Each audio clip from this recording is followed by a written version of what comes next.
Why, hello there. Welcome back, and welcome to part 44 in my build log series of the Trumpeter 1:200 scale model of the Titanic.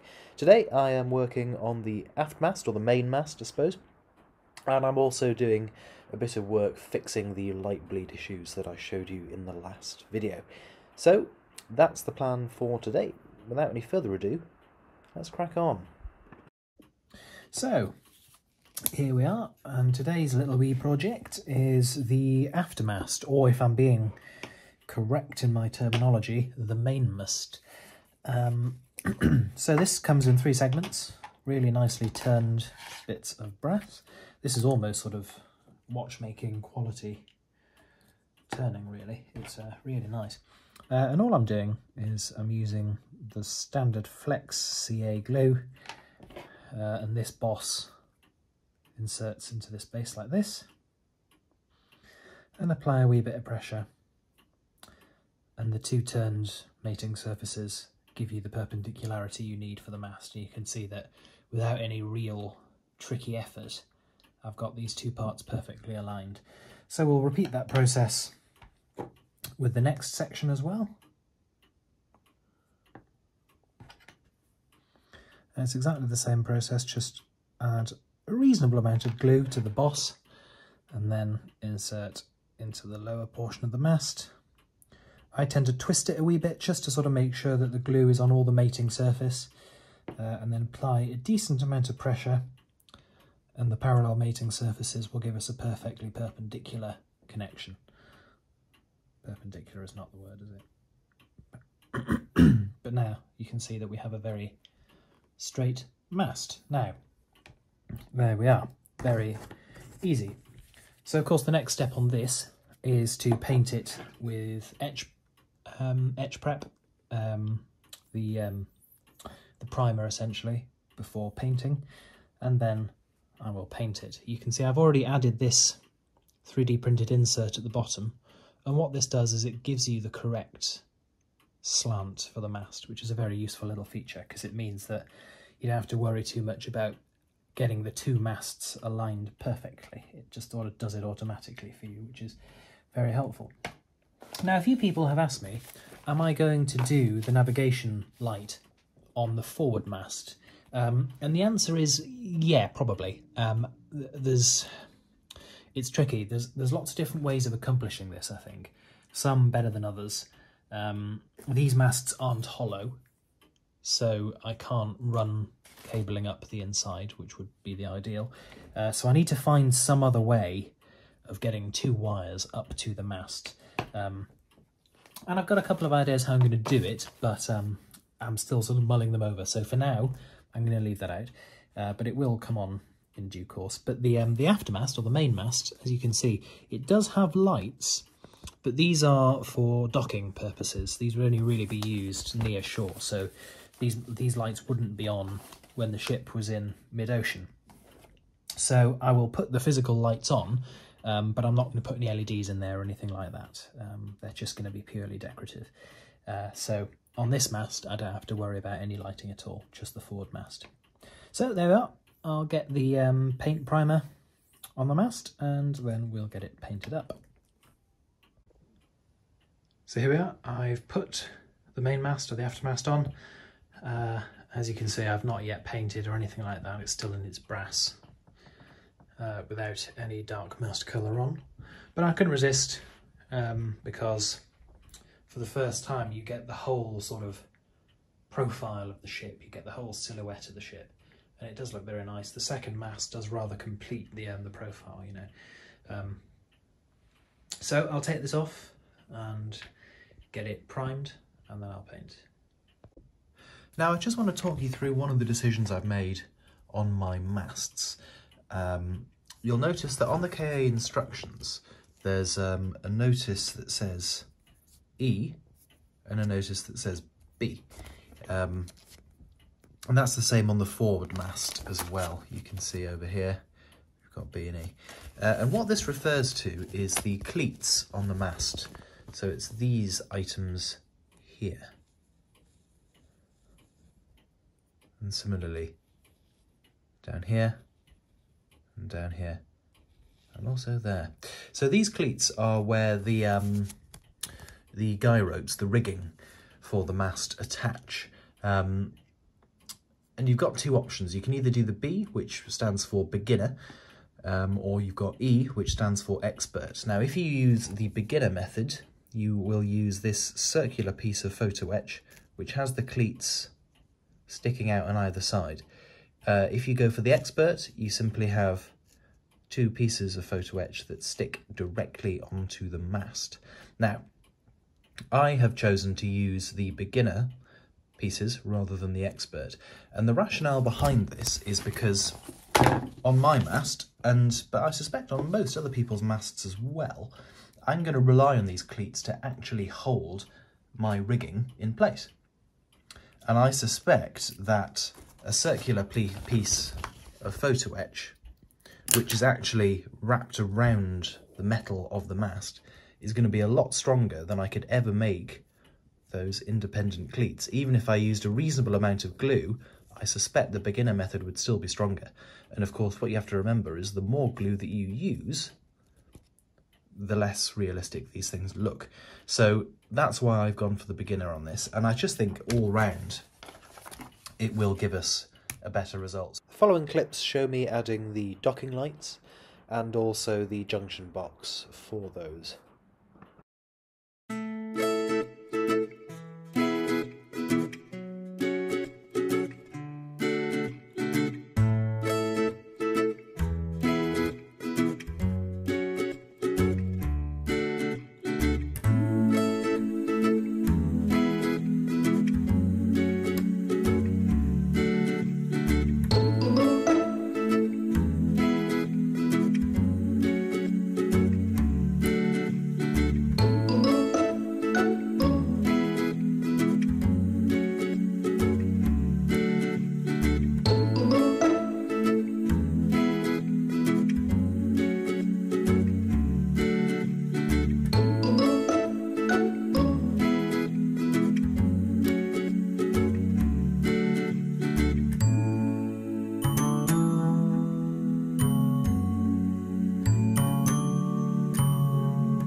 So you can see I've now got the docking lights attached along with the junction box, but I haven't added the wiring loom that goes from the junction box to the lights, and that will be added in due course once I've painted the mast, because I'm going to paint it in a different colour just to make it stand out. I've also added the cleats onto the mast for the rigging, which in due course will be rigged, of course. And we've got the spire at the very top as well. So zooming back out, there she is. It's always a bit tricky this, because you've got to get all these components aligned properly, but you've got to get them aligned against the mast being straight in relation to the deck. So it's got to be at an angle in this orientation, but then it's got to be absolutely perpendicular in this orientation. So it's all quite tricky. And then all these components, like the lights on the mast and stuff, have to be in the correct orientation as well. So it's a tricky little thing to accomplish, but with a bit of time and a bit of patience, it is very achievable. So we're now ready for painting. What I've done is I've drilled a hole right at the base of the mast, and this is just to allow me to suspend it so that when I use the airbrush I can paint the entirety of the mast. Now, hello there, you join us once again in the shed to do a bit of painting. As you can see, I have suspended the main mast for a bit of thread, just so it's not actually touching anything. That was the rationale behind the small hole earlier. Normally I'd advocate closing the door, opening the door when you're doing airbrushing, but it's freezing here at the moment, so I have got it closed to try to keep in a bit of the heat. Anyway, let's crack on.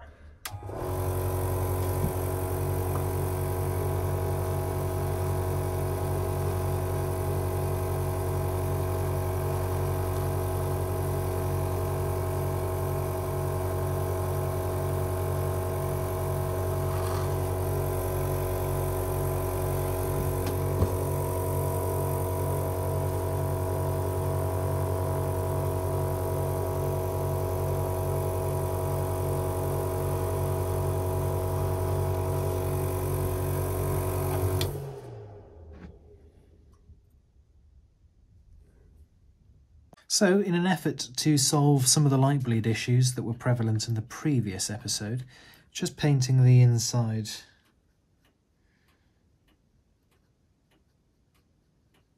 of the poop deck's crane machinery room here in black, and hopefully that will do enough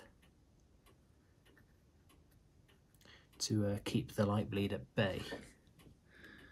It's never an easy thing to fix, and of course, you know, any one solution can be quite easily defeated by too bright a light, but hopefully this fix works. It'll certainly, even if it doesn't work, it'll be a starter for 10, and we'll be able to improve upon it until we have a solution.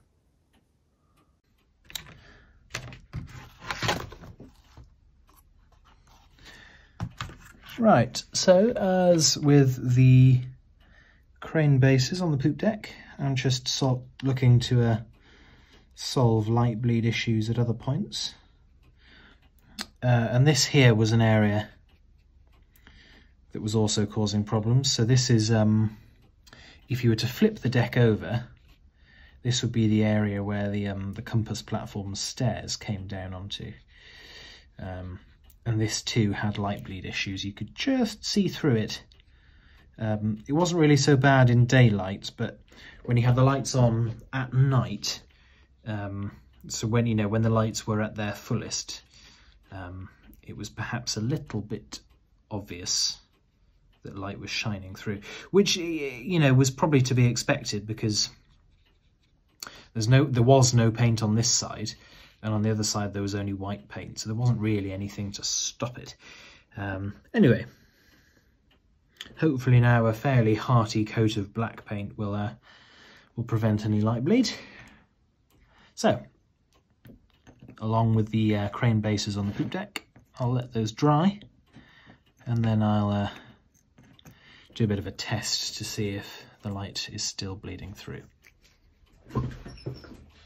So I'm doing a bit more work on the light bleed issues from the crane bases, but I've realised I'm being a bit of a silly sausage because what I've done so far is I've painted the internals of these bases in black paint, and that probably will stop most of the light bleed shining through the plastic.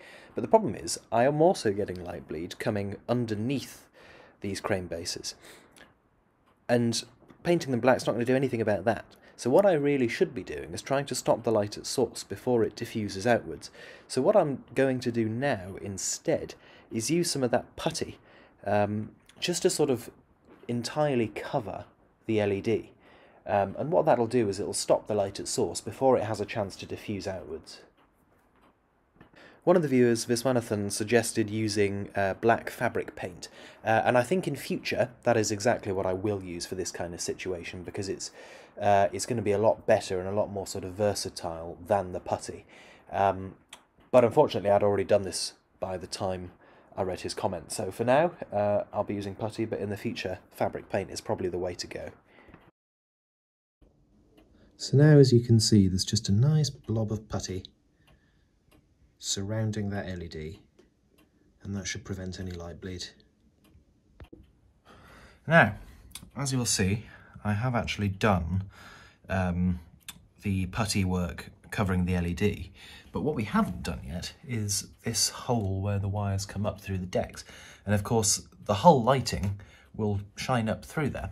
So we need to do something about that hole as well. So what I'm going to do is I'm going to use the same putty that I've used to sort of smother the LED. So I'll show you that right now. Now, of course, it makes a lot more sense to feed up the putty from the underside, as I've done here. That way you've got less chance of sort of spillage onto the actual wooden decks, which might stain, and you hide what is, in essence, quite an inelegant solution below decks. So we'll let that dry, then we'll glue these crane machinery housings back in place, and then we'll just do a check to make sure that everything's actually gone as planned. So back from the shed now, and here is the fully painted mast. And what I'm going to do next is I'm just going to pick out the docking lamps in a brass colour, and I'm using Humbrol enamel 1616. I don't want these to be too shiny because I know they're brass, but you know, brass doesn't actually remain shiny all that long when it's exposed to the air. It tends to tarnish up pretty quick, so I don't want these to be overly shiny, really. That would just be ridiculous.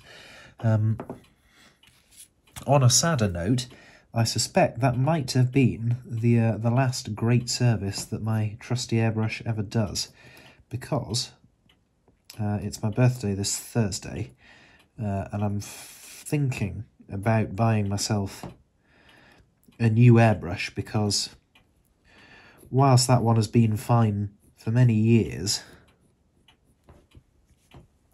it was incredibly cheap, and really you can tell why it was incredibly cheap. I could do with a better brush, and I could do with a better airbrush, if I'm honest.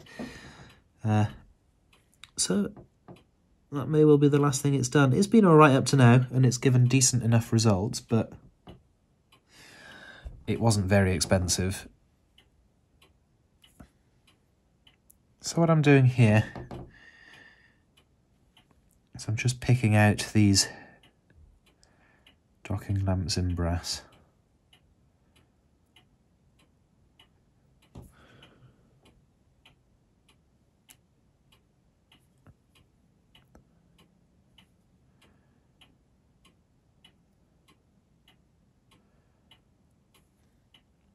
There's one.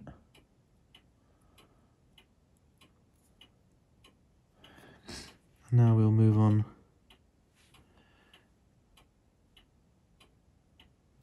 to the other one.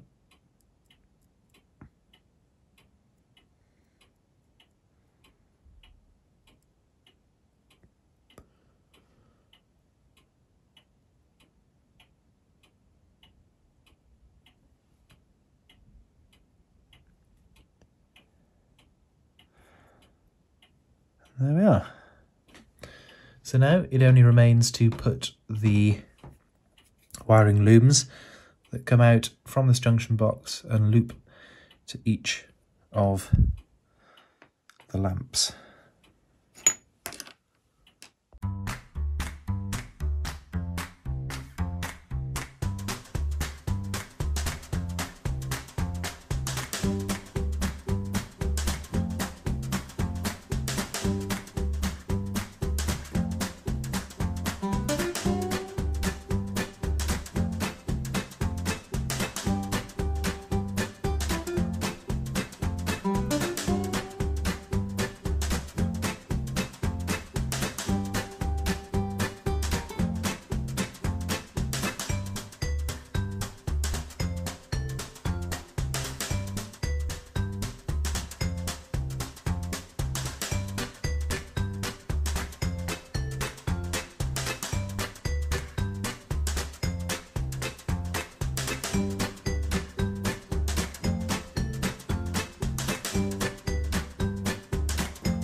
And so there we are, just applied a bit of CA kicker, and now just neatening up the job with the scalpel blade.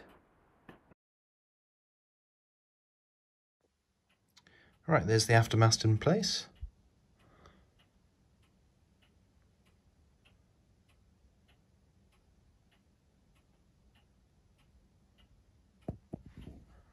There are those docking lights that I've just done.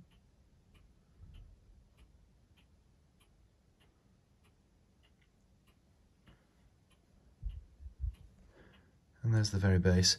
What I did was I filled the area beneath with CA and then just compressed the mast down into there.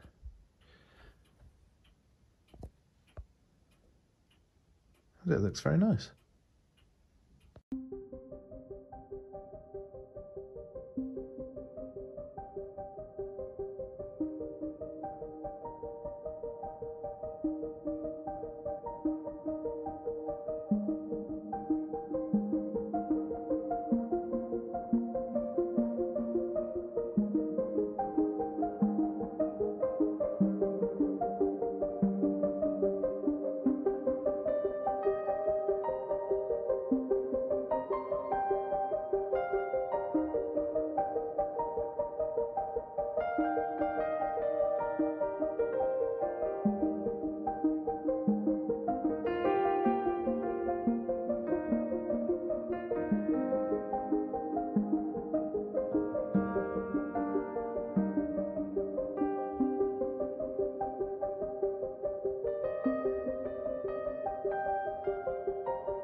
Now, as I was saying before about some of the issues with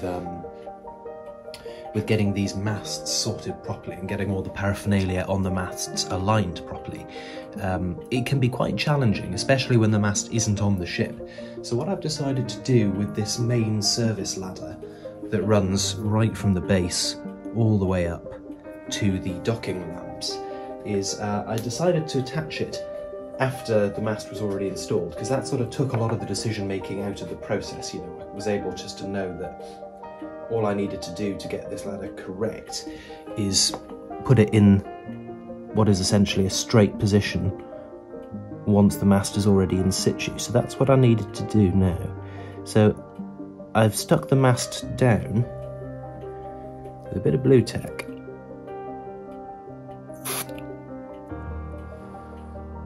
Just to hold it in place while I glue. And then it's a quick dab of glue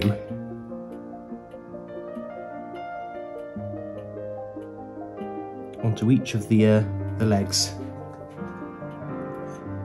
that hold the mast and the ladder together.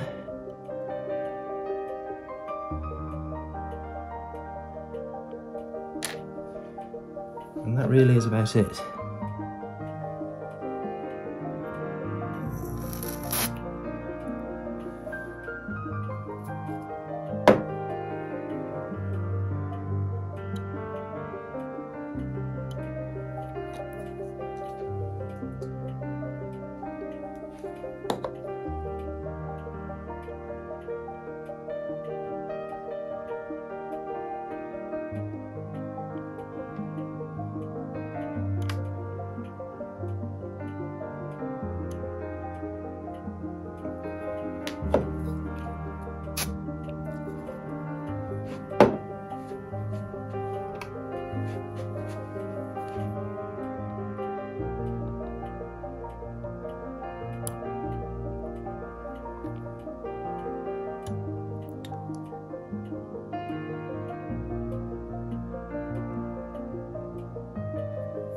There we are.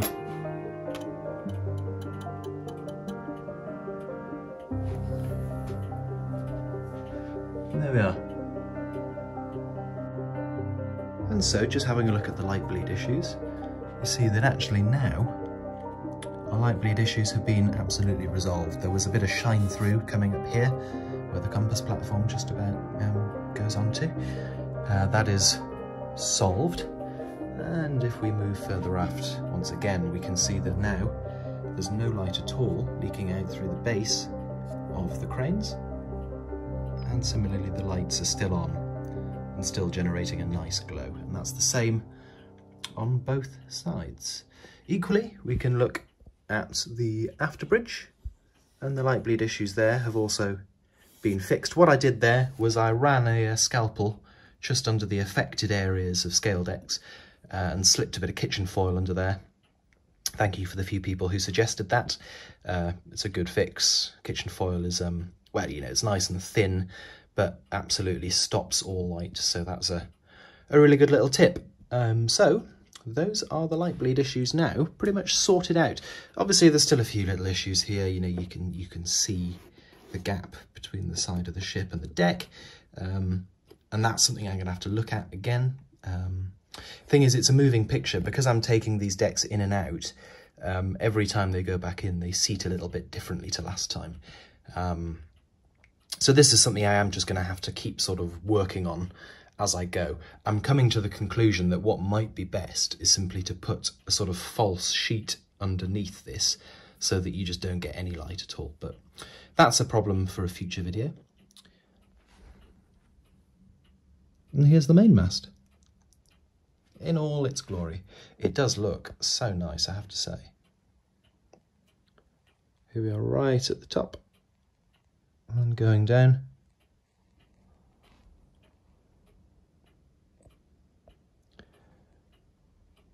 There is the docking lamps with their cables leading to their junction box. And then all the way down to the bottom. Wouldn't fancy being the member of crew that climbed that ladder, I have to say. Now, the observant of you might have noticed a slight issue as well. Here, there should be 4 lights on, 2 on the other side as well. And if you look back over previous episodes, you'll notice that they were on. So, what's happened is that I think one of the wires has been cut, or possibly one of the LEDs is broken. I think more likely the wire's been cut, which again, it's one of these things that's kind of inevitable when you're lifting decks off, putting them back on, lifting decks off, putting them back on. It's inevitable these things probably will get broken, and it's one of the reasons why once the model's built, these failures become a lot less prevalent, because you're not disassembling it every other day. You know, when I do take the superstructure off, it'll be the entire superstructure, not each deck in turn. So again, this isn't really a problem for today, but what I thought I might do is I might make a segment in the next video of debugging a system like this, sort of showing how I would work through with a multimeter and test and then isolate where the actual fault is. So I thought that might be quite a useful thing to do. It's something that can be a bit tricky if you've never done it before. So look out for that in the next video. And that's where we're going to leave it for today. There's a few other bits of paraphernalia to go on the mast. You know, there's various different connections and things that go to different places, and of course the rigging still needs to be done, but those are all things for another day. I don't really want to start adding things that are going to be too susceptible to damage till later on. Yeah, I'm very happy with the mast in situ. It does sort of complete the silhouette of the ship, which is really nice. And I'm also very happy to have eliminated those light bleed issues. Nothing in the world of modelling irritates me more than light bleed, because it just, for me, it just shatters the realism of the model, makes it instantly stop looking realistic and starts looking like a model made out of plastic, you know. So I really dislike light bleed issues, so it's very good to be able to fix them. So that's it for today. As I say, next video, I'm not entirely sure what I'll be covering, but I will do that debugging section on the lighting circuit that seems to have failed at the aft end of A deck. So if you're interested in that, look out for it. And I'll be carrying on work on other things. I'll probably start work on a bit more of the boat deck housings, but we'll wait and see how we go. So if you've enjoyed, please do like and subscribe. If you want to get notifications of when I next upload a video, there's a sort of bell symbol next to the like and subscribe buttons. Whack that, and apparently it tells you when a video comes up. Who knew? If you're interested in seeing what I'm doing ahead of time, there's an Instagram page you can check out, and I tend to post pictures as and when I make things, so that's probably worth checking out if you're interested. And as I say, yeah, questions and comments, whack them down below, and I'll do my absolute best to get back to you. Like and subscribe if you haven't already, and I will see you in the next one, part 45 coming up soon. Bye-bye for now.